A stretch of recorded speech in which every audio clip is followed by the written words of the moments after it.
like a Hellcat.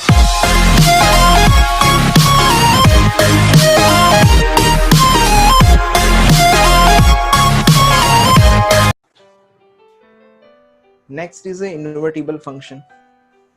तो कोई भी फंक्शन है वो इन्वर्टिबल फंक्शन कब कहलाएगा, तो जब उसका इनवर्स एग्जिस्ट करेगा, at that time the function is said to be an invertible. कोई भी फंक्शन इन्वर्टिबल कब कहलाएगा, तो जब उसका इनवर्स एग्जिस्ट करेगा, at that time we can say that function is invertible. Okay, furthermore कोई भी फंक्शन का इनवर्स एग्जिस्ट कब करेगा, तो जब function is 1 1 and onto. 1 1 भी होगा, ऑन टू भी होगा, at that time we can say that function is invertible.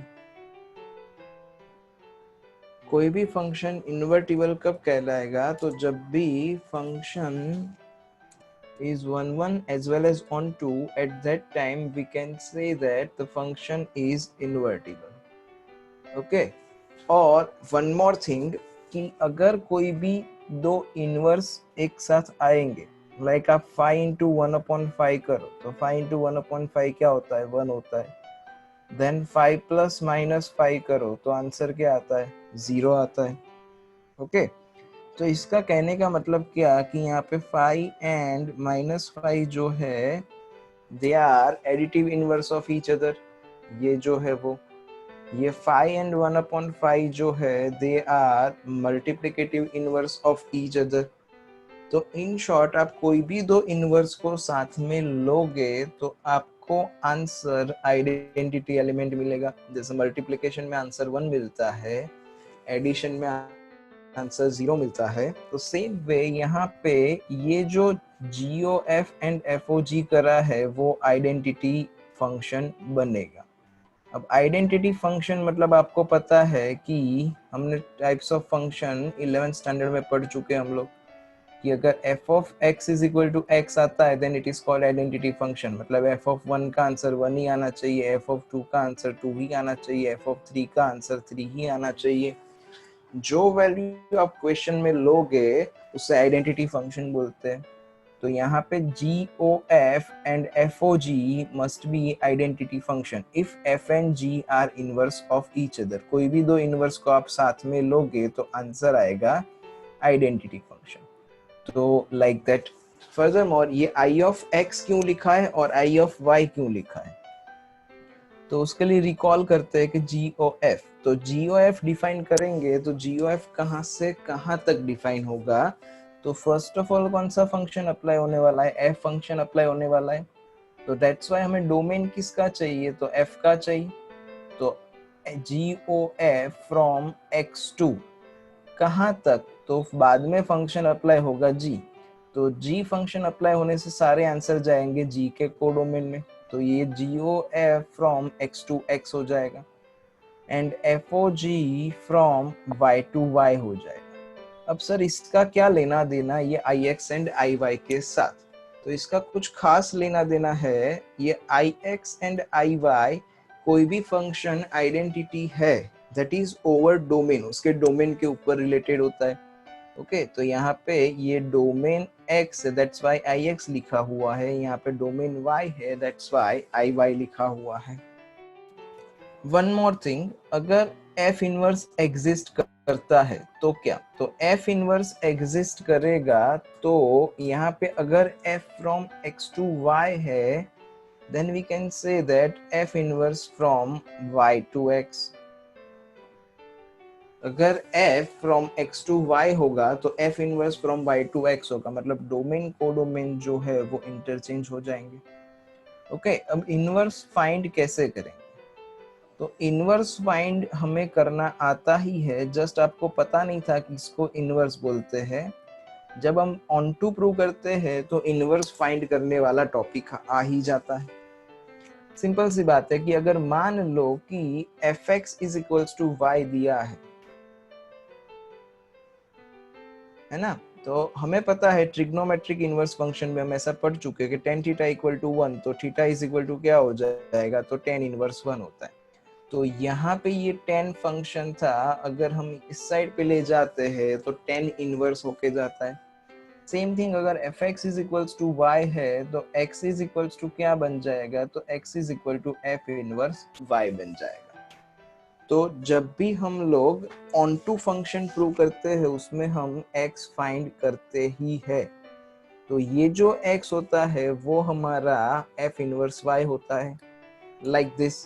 चल देखो, जैसे ये क्वेश्चन है example number 23, let f from n to y function is defined as fx is equals to 4x plus 3, okay, where y belongs to n and y is equal to 4x plus 3 for some x belongs to n. y natural number है, show that f is an invertible function and find the inverse. अब यहाँ पे consider the arbitrary element of y by defining y is equal to 4x plus 3. Simple सी बात है, यहाँ पे करा क्या कि यहाँ पे हमें x फाइंड करना है फर्स्ट ऑफ ऑल, ओके। तो GOF एंड FOG हम लोग फाइंड करने वाले हैं। GOF एंड FOG हम, चल तो यहाँ पे fx is equals to y, तो x is equal to f inverse y. Let consider that g function जो है is inverse of y, g be the inverse of y.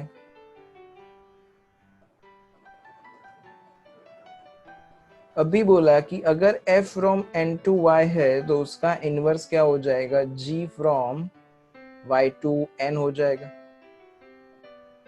Okay. अब यहाँ पे x is equal to f inverse y होता है, तो अब क्या करना पड़ेगा, fx is equals to y ले लेते हैं एंड यहाँ से x को फाइंड करेंगे तो it is f inverse y, okay. यहाँ से मुझे x फाइंड करना है, अगर x मिला तो हमें f इनवर्स y मिल जाएगा। तो fx is equals to y, तो fx क्या है, 4x plus 3 है, तो 4x plus 3 is equals to y, तो that's why x is equals to y minus 3 by 4, ये x बना। तो अगर ये x बना तो ये क्या होना चाहिए, f इनवर्स y हो सकता है, होगा ही ऐसा हमें पता नहीं है, ये हो सकता है। तो अगर ये f इनवर्स y हो सकता है मतलब क्या हो सकता है, तो g of y is equals to y minus 3 by 4 हो सकता है, ओके। अब मुझे क्या फाइंड करना है, तो FOG of y फाइंड करना है, या तो फिर FOG of x फाइंड करो, डजंट मैटर। तो FOG of y फाइंड करो and GOF of y find करो। अगर ये FOG of y भी y आया एंड GOF of y भी y आया, ये दोनों अगर y आ जाते हैं then we can say that it is inverse of function, okay. तो FOG of y is equal to f of g of y बोल सकते हो। तो f of g of y, तो f of क्या बन जाएगा, y minus 3 by 4 बन जाएगा। अब f of y minus 3 by 4, आपके पास fx क्या है, ये रहा fx 4x plus 3। तो अगर यहाँ पे x है तो यहाँ पे x है, अब x को रिप्लेस करना है, किससे रिप्लेस करना है हमें, तो x को रिप्लेस करना है y minus 3 by 4 से रिप्लेस करना है। तो रिप्लेस कर देते हैं तो क्या हो जाएगा, 4 into y minus 3 by 4 plus 3, okay. अब यहाँ पे ये 4 एंड ये 4 कैंसल, तो y minus 3 plus 3 बचा, अब ये minus 3 और ये plus 3 कैंसल, तो फाइनली क्या बचा आपके पास, y बचा, ओके। तो दैट्स वाई FOG तो आइडेंटिकल फंक्शन है। अब GOF की बारी, तो GOF ऑफ y मतलब g of f of y बन जाएगा, तो that is g of f of y। अगर fx is equal to 4x plus 3 है तो fy is equal to 4y plus 3 बन जाएगा, ओके। ये रिप्लेस करना है, कहाँ पे रिप्लेस करना है, 4y plus 3 इसमें रिप्लेस करना है y की जगह पे, तो it is 4y plus 3 minus 3 upon 4, तो ये minus 3 plus 3 cancel, 4y upon 4 तो 4 भी कैंसल, तो फाइनली बचा आपके पास y। तो GOF is also identical function, है ना। तो आइडेंटिटी फंक्शन है, दोनों FOG and GOF both are identity function, that's why F inverse exist and F inverse x is equals to, जैसे बोला था वैसे कि ये जो है इससे मिलता क्या है अपने को, तो यहाँ x is equals to F inverse y होता है। तो x is equal to F inverse y, मतलब ये जो है वो F इनवर्स y है। अब मुझे क्या चाहिए, F इनवर्स x चाहिए, तो जस्ट सिंपल y की जगह पे x रिप्लेस कर दो, तो it is x minus 3/4, that's it. कोई एक सम बना दिया मैंने, f from R to R fx is equal to 2x plus 3। आपको चेक करना है कि इन्वर्टिबल है कि नहीं, और अगर इन्वर्टिबल है तो इन्वर्स फाइंड करो। तो ये दूसरे तरीके से करते हैं कि अगर इन्वर्टिबल है तो इन्वर्टिबल है ऐसा कैसे पता चलेगा कि f इज 1 1 एंड ऑन 2 होना चाहिए। तो मैं प्रूव कर दूंगा कि ये 1 1 एंड ऑन 2 है। अब हमें तो पता ही है कि ये 1 1 एंड ऑन 2 है बाय यूजिंग द शॉर्टकट। आपको लास्ट लेक्चर में ही बोला था कि अगर R2 R है एंड लीनियर इक्वेशन है then it is always 1 1 function, but हमें प्रूव करना पड़ेगा कि इट इज 1 1। तो जस्ट सिंपल प्रोसीजर वही वाली, for every x1 x2 belongs to domain, there f of x1 is equal to f of x2 हम ले लेंगे एंड प्रूव करेंगे कि x1 is equal to x2 है। तो अगर f of x1 is equal to f of x2 है तो 2x1 plus 3 is equal to 2x2 plus 3। Okay, ये प्लस 3 दोनों साइड से कैंसिल, तो बचा के आपके पास यहाँ पे 2x1 is equal to 2x2, that's why x1 is equal to x2। f of x1 is equal to f of x2 था, yes sir, आया क्या, x1 equal to x2, therefore it is 1 1। अब ऑन टू फंक्शन के लिए क्या था, fx is equals to y ले लेना है। तो for every y belongs to codomain there exists some x belongs to domain such that fx is equals to y हो जाए। तो क्या बन जाएगा, 2x plus 3 is equals to y, that's why यहाँ से x को सब्जेक्ट बना दो तो y minus 3/2। अब मुझे f of x ढूंढना है, x की जगह पे ये वैल्यू, मतलब f of क्या ढूंढना पड़ेगा आपको, y minus 3/2 ढूंढना पड़ेगा। तो सिंपल, यहाँ पे x है तो यहाँ पे x है, यहाँ पे y माइनस 3/2 रिप्लेस कर देते हैं x की जगह पे, तो यहाँ पे भी y माइनस 3/2 रिप्लेस हो जाएगा। चलिए तो रिप्लेस करते हैं एंड देखते हैं। तो यहाँ पे 2 इंटू y माइनस 3/2 प्लस 3, तो ये 2 कैंसल, तो बचा क्या आपके पास y माइनस 3 प्लस 3, ये 3 भी कैंसल, तो बचा क्या y। तो f of x is equals to y prove हो गया, therefore it is onto function। अब अगर 1 1 एंड onto दोनों है तो then we can say that f inverse from, ये डोमेन को डोमेन इंटरचेंज हो जाएगा बट यहाँ पे तो सेम ही है, तो R2 R exist, ये एग्जिस्ट करेगा। अभी क्या बोला कि अगर fx is equals to y होता है तो x is equal to क्या हो जाएगा, f इनवर्स y हो जाएगा। तो अकॉर्डिंग टू दिस हमें f इनवर्स y मिल गया है and fx is equal to y, तो ये जो x है वो आपका f इनवर्स y है। तो x is equals to f inverse y and that is equal to y minus 3/2। अब मुझे चाहिए f इनवर्स x, तो सिंपल y की जगह पे x लिख दो, तो x minus 3/2, that is the inverse. Okay, तो इन्वर्टिबल फंक्शन है कि नहीं उसको चेक करने की दो मेथड, या तो मैं 1 1 ऑन टू चेक कर लूँ या तो फिर FOG GOF दोनों आइडेंटिटी फंक्शन होने चाहिए। दोनों में से कोई भी आप यूज कर सकते हो अगर एग्जाम में पूछा है तो। चल नेक्स्ट, हमने लास्ट टाइम एक्सरसाइज 1.3 पे क्वेश्चन 1 करा था। Let's start with the question number 2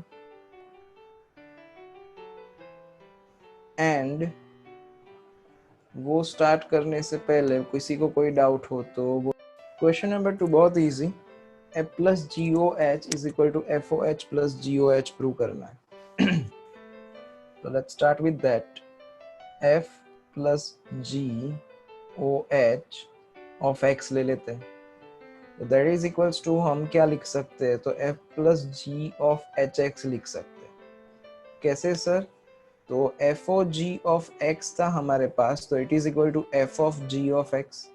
same तरीके से ओ के बाद जो फंक्शन है उसको हमने ब्रैकेट में डाल दिया, तो यहाँ पे ओ के बाद एच फंक्शन है, तो it is F plus G of H X. अब ये एच एक्स अंदर लाते हैं, तो ये क्या हो गया, F of H X plus G of H X.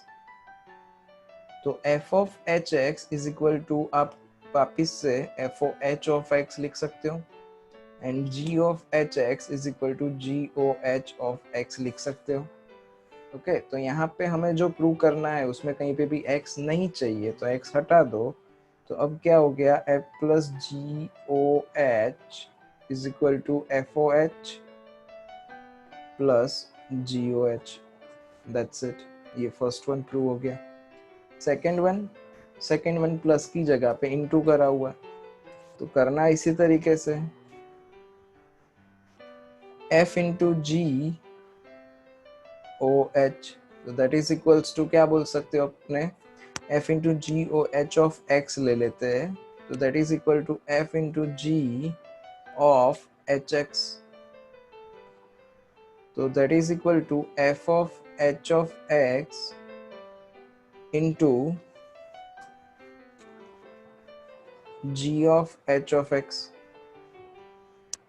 तो this is equal to f o h of x और ये g o h of x।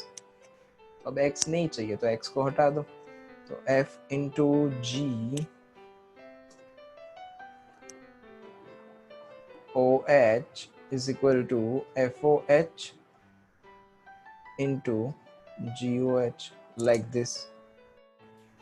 देखो भाई, G O F and F O G find करना है। F of X दिया है mod X and G of X दिया है mod of five X minus two. मान लो कि इसका वैल्यू a है एंड इसका वैल्यू b है, मतलब जहां जहां एफ एक्स होगा वहां मैं a लिख दूंगा और जहां जहां जी एक्स होगा वहां पे मैं b लिख दूंगा, लाइक दैट, सिंपल। तो अब मुझे क्या चाहिए, first of all F O G of X चाहिए, तो that is equal to F of G of X. अब जी ऑफ एक्स का वैल्यू क्या है, तो मोड बी, तो यहाँ पे F of sorry G of X का वैल्यू क्या है, तो बी, तो ये क्या बन जाएगा, एफ ऑफ बी। तो यहाँ पे एक्स था, तो यहाँ पे मोड एक्स था, यहाँ पे बी है, एक्स को जस्ट रिप्लेस करना है बी से, तो ये क्या बन जाएगा, मोड बी, एंड b को रिप्लेस कर दो वैल्यू से, तो mode of five X minus to, like this. अब दो बार मोड लिखने की जरूरत नहीं है, तो एक ही बार मोड लिखोगे तो चलेगा, तो फाइव एक्स माइनस टू। अब सेम तरीके से एफ ओ जी जैसे निकाला वैसे ही अगर जी ओ एफ निकालते हैं, तो G O F of X that is equal to G of F X. तो g ऑफ एफ एक्स बन जाएगा, तो that is g of F X का वैल्यू क्या बन जाएगा, a, तो एफ एक्स की जगह पे a लिख देते, तो it is g of a। तो अब ये g ऑफ a हो गया, तो यहाँ पे x की जगह पे खाली मुझे a लिखना है, तो दैट इज इक्वल्स टू क्या बन जाएगा, mod of five a minus two, and a क्या था, a is equal to mod x था, so it is mode of phi mod x minus 2, like that. Easy. चल, फोर्थ क्वेश्चन ऐसा है, F X is equal to four X plus three upon six X minus four where X is not equal to two by three, जो खाली denominator undefined ना हो इसलिए दिया है। डोमेन जो है वो टू बाई थ्री में, टू बाई थ्री जो है वो डोमेन में नहीं होना चाहिए, क्योंकि अगर X is equal to two by three लेंगे तो फंक्शन अनडिफाइंड हो जाएगा। Show that f of x is equal to x, and what can we say, what is the inverse about inverse of f, ऐसा पूछा है। तो fx को a मान लिया temporary, f of x, that is f of fx, and we have the value of fx का value है a, मतलब f of a। तो यहाँ पे x की जगह पे a रिप्लेस करना पड़ेगा, तो रिप्लेस कर देते, तो ये क्या बन जाएगा 4a + 3 अपॉन 6a - 4। ओके, अब a की जगह पे वापिस जो वैल्यू था वो a का वैल्यू क्या था 4x + 3 अपॉन 6x - 4, तो a की जगह पे वैल्यू रिप्लेस कर देते हैं, तो 4 × 4x + 3 upon 6x - 4 + 3 upon 6 × 4x + 3 upon 6x - 4 -4। अब एलसीएम लेके सिंप्लीफाई करो, तो ये 16x + 12 + 18x - 12 अपॉन जो एलसीएम 6x - 4 दोनों का आएगा वो कैंसिल हो जाएगा। नीचे यहाँ पे एलसीएम ले लेते हैं, तो 6 × 4 = 24x + 18 - 24x and +16 like this। तो यहाँ पे सिंप्लीफाई करो, ये 12 कैंसल, डिनोमिनेटर में 24x कैंसल, तो ऊपर क्या बचा आपके पास 34x बचा, नीचे क्या बचा 34 बचा। तो अब ये 34 भी कैंसल, तो क्या बचा फाइनली आपके पास ओनली x। ओके, तो f का आंसर आया x। आगे हमें क्या पूछा है कि व्हाट इज f इनवर्स। अब अभी हमने पढ़ा कि f इनवर्स के बारे में क्या पढ़ा कि अगर GOF = FOG = अगर आइडेंटिटी फंक्शन होता है, then G and F are said to be an inverse of each other। Okay, यहाँ पे हमने FOF करा एंड वो आया आइडेंटिटी फंक्शन, क्योंकि क्वेश्चन में हमने x लिया था तो आंसर में अपना x आया। तो अकॉर्डिंग टू द कंडीशन क्या होना चाहिए, ये दोनों एक दूसरे के इनवर्स होने चाहिए, मतलब f इनवर्स = f ही होना चाहिए according to the condition GOF = FOG वाली कंडीशन के हिसाब से। पर ऐसा होने वाला नहीं है, क्योंकि यहाँ पे डोमेन जो है वो 2/3 नहीं है, x is not equal to 2/3, मतलब domain is not equal to 2/3, पर इसका रेंज भी कभी 2/3 नहीं होने वाला है। देखो, अगर इसका रेंज 2/3 होगा, उसका मतलब क्या कि आंसर में 2/3 आना चाहिए। चलो, तो जैसे बोला वैसे कि रेंज भी कभी 2/3 नहीं होगा, रेंज मतलब आंसर का सेट। अब मान लेते हैं कि इसका आंसर अगर 2/3 आता तो क्या होता। लेट्स से आंसर इज 2/3, मतलब दिस आंसर इज 2/3। इसको सिंप्लीफाई करते हैं, देखते हैं क्या प्रॉब्लम होता है। तो 3 × 4 = 12x प्लस 3 × 3 = 9, क्रॉस मल्टीप्लीकेशन, ये इधर मल्टीप्लाई होगा तो 12x - 8। ओके, तो 12x कैंसल, तो बचा के आपके पास 9 is equal to -8। ये कभी होता है? नो सर, ऐसा कभी नहीं हो सकता है, मतलब इसका आंसर कभी भी 2/3 नहीं आ सकता है। अगर 2/3 आंसर नहीं आ सकता है तो 2/3 does not belongs to range of f, है ना। एंड यहाँ पे डोमेन को डोमेन हमें रियल नंबर ही कंसीडर करने पड़ेंगे। हाँ, डोमेन में हमें 2/3 एक्सक्लूड करना पड़ेगा, पर रेंज में से नहीं। तो यहाँ पे this function is not an onto function. Okay, so therefore f is not onto, और अगर ये onto नहीं है तो f inverse does not exist। Starting में ही बोला था इनवर्स कब एग्जिस्ट करेगा, जब वो function 1 as well as onto होगा तब। यहाँ पे ये फंक्शन onto नहीं हो रहा है, 1 होगा क्योंकि लीनियर अपॉन लीनियर है, और हमने लास्ट टाइम ही डिस्कस करा था कि लीनियर अपॉन लीनियर जो होंगे वो 1 होने ही वाले हैं, बट onto नहीं होगा, तो that's why f inverse does not exist। Question number 5, state with the reason whether the following functions have the inverse or not। इसका inverse है कि नहीं है। तो फर्स्ट कंडीशन 1 1 एंड ऑन 2 होना चाहिए तो ही इन्वर्टिबल होगा। देखो तो भाई फर्स्ट वन इन्वर्टिबल है कि नहीं है, tell me the answer. First function जो है वो 1 1 नहीं है, इसका मतलब क्या हुआ f1, 10 का कि f ऑफ 1 का आंसर 10 आ रहा है। 2, 10 का मतलब क्या हुआ f of 2 is equal to 10 आ रहा है, मतलब आंसर सेम आ रहा है लेकिन क्वेश्चन सेम नहीं है। That's why it is not 1 1 and that's why inverse does not exist। तो ये इनवर्स एग्जिस्ट नहीं करेगा। सेकेंड वन देखो एंड आंसर बोलो तो second one same, function is not 1 1। 5 रखोगे तो 4 आएगा, 7 रखोगे तो भी 4 आएगा, तो that's why function is not 1 1। हालांकि 1 2 भी नहीं है, पर अगर 1 1 नहीं होता तो आगे चेक करके मेहनत करने की जरूरत नहीं है। कोई भी एक नहीं होता that means does not exist, inverse does not exist. चलो थर्ड वन चेक करो एंड तो थर्ड वन जो है it is 1 1 as well as on 2, तो that's why it is invertible, इसका इनवर्स एग्जिस्ट करेगा।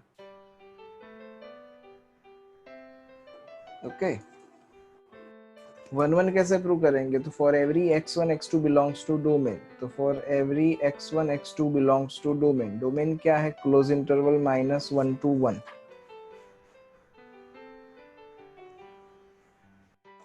Is equal to f of x2।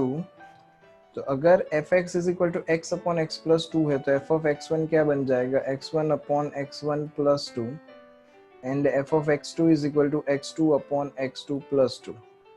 अब इसको सिंप्लीफाई करो तो x1 into x2 plus 2 is equal to x2 into x1 plus 2। ये cross multiply ना करके आप कंपोनेंडो या डिविडेंडो ऐसा कुछ करो कि तो भी कर सकते हो, लेकिन वो कुछ ज्यादा ही मेहनत हो जाएगी बिकॉज रिकॉल करना पड़ेगा 10th standard 9th standard. Dividendo कर दोगे तो भी इजीली हो जाएगा, एक स्टेप में हो जाएगा। इट्स ओके अगर आपको वो याद नहीं आता है तो यहाँ पे इसको सिंप्लीफाई करो तो x1 x2 plus 2x1 that is equal to x1 x2 plus 2x2।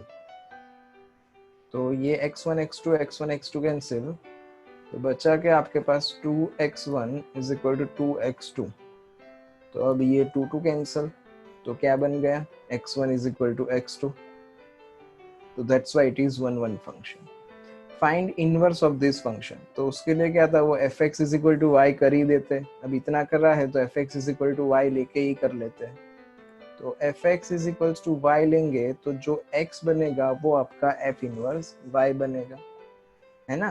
तो fx is equal to y, fx मतलब x upon x plus 2 that is equals to y। तो यहाँ से मुझे x को सब्जेक्ट बनाना है, तो ये क्या बन गया x is equal to y into X plus 2। ये y अंदर मल्टीप्लाई करो तो x is equal to X Y plus 2y। मुझे x को सब्जेक्ट बनाना है दैट्स वाई ये इधर, तो x minus X Y is equal to 2y। यहाँ से x कॉमन निकलेगा, तो x कॉमन निकलेगा, हमारे पास क्या बचेगा x कॉमन निकालने के बाद 1 minus Y is equal to 2y। तो x is equals to 2y upon 1 minus Y. And जैसे बोला था वैसे कि अगर fx is equal to y है तो x is equal to f inverse y होगा। तो that's why f inverse y is equal to 2y upon 1 minus Y. ये f इनवर्स y है, मुझे f इनवर्स x चाहिए, तो f inverse x is equal to क्या बन जाएगा y की जगह पे x रिप्लेस कर दो, तो this is equal to f inverse x। That's it.